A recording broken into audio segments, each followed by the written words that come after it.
Okay, this one's coming to you today as more of a request. I've had a few survivors I've encountered request me to walk people through how to aggressively defend yourself in an outbreak. Now, aggressive self-defense is a good thing, but it is very, very risky. It involves,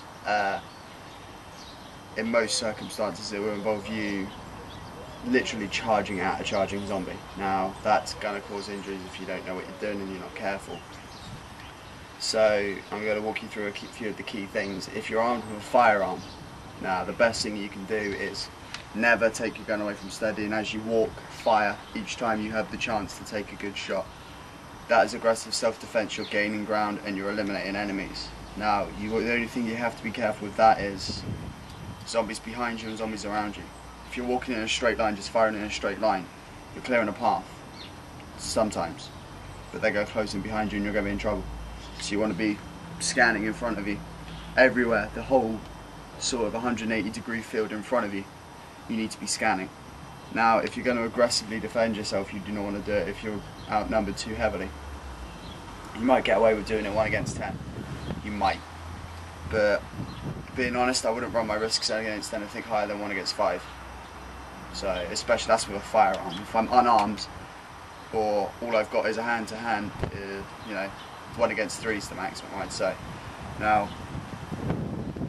the best ways to kill a zombie, or the only ways to kill a zombie, is either by shooting it in the head, destroying the brain, or breaking its neck.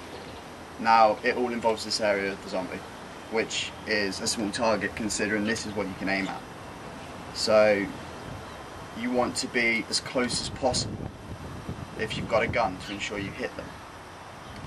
If you're close enough to have to break their neck, then generally you're in trouble. Breaking a zombie's neck can be dangerous, but it can be safe. If it bites you when you put your arms around it, you're in trouble. But if you manage to get your hands underneath his jaw, so you got one hand on the back of the head, one hand underneath his jaw and twisting, he won't be able to bite you, but you've got to get your hand under his jaw and you've got to make sure you've got no open wounds or anything like that, as you normally would. The neck break is a guaranteed kill pretty much on anything, apart from some of the more evolved things you're going to find. But you know, you break something's neck, it can't coordinate its body, it's in trouble. So the neck break is the one to remember. Now, I did a little bit of scouting while I was out and I actually found this in someone's garden. That would make quite a hefty little defense weapon. It's like a little pickaxe. You can hit someone in the head with that, and it's spiked on one end.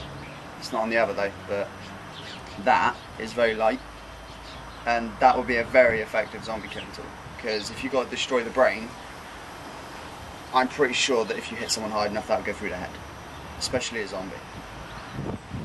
And so with that, it's just an all-round it will kill you weapon, which is pretty awesome to have by your side. Now, if you ever have to engage a zombie in hand-to-hand combat because you can't get in for a neck break, because you've got no weapons, because all this sort of stuff, don't use your fists, because if you're punching it, you're going to be too close, and if you punch and he bites your hand as you punch him, you're fucked. The best defensive technique when you're using hand-to-hand is kicks, because you don't have to be anywhere near them at all. And it's more effective. You get more power into your legs than you can in your arms. So that's another point to remember. Aggressive, right, the basic aggressive defense when a zombie's lunged for you, he's going to bite you, his arms are forward. The best thing you can do is, if possible, is back to the side and shove them.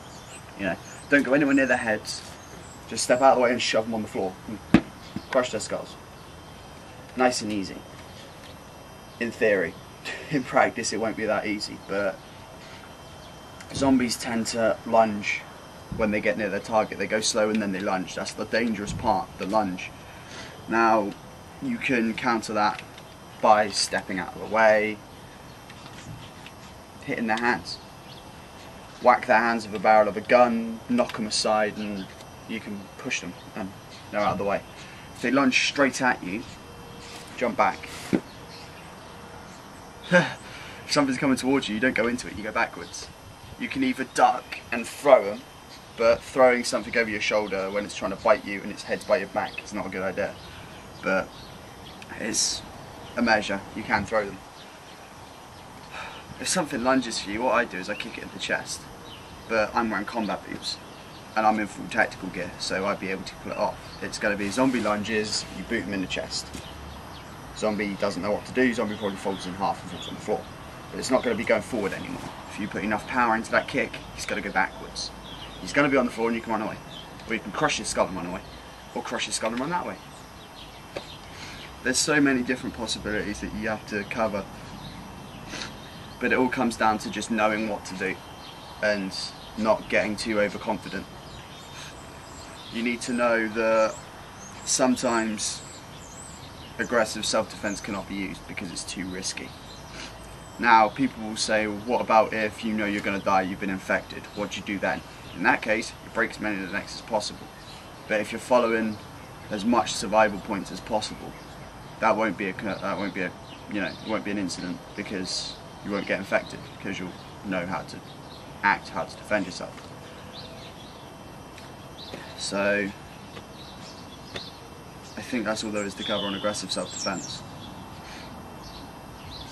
I think if you see something that you think would make a good defense weapon, something that could crush a skull, break a neck, if it's not too big, it's not too cumbersome, take it. The pickaxe that I found thing, it loops quite nicely onto my tactical vest, and so does my torch.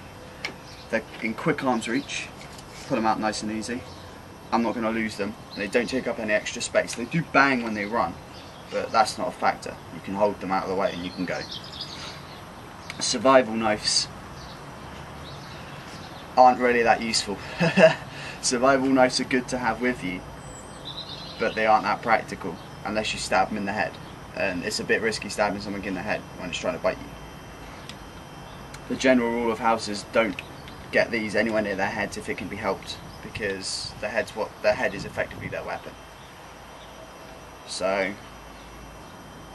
but yeah, I think that's all I need to cover. Try and be more aware when you need to defend yourself actively, and you should be fine. Don't get too tied up, try and keep track of how many enemies you're fighting, otherwise you'll get overrun quicker than you can recover and you'll be in trouble. But I think that's everything for aggressive self-defense. Now, I'm off to try and find more weapons because I'm running low on ammo, which isn't a good thing.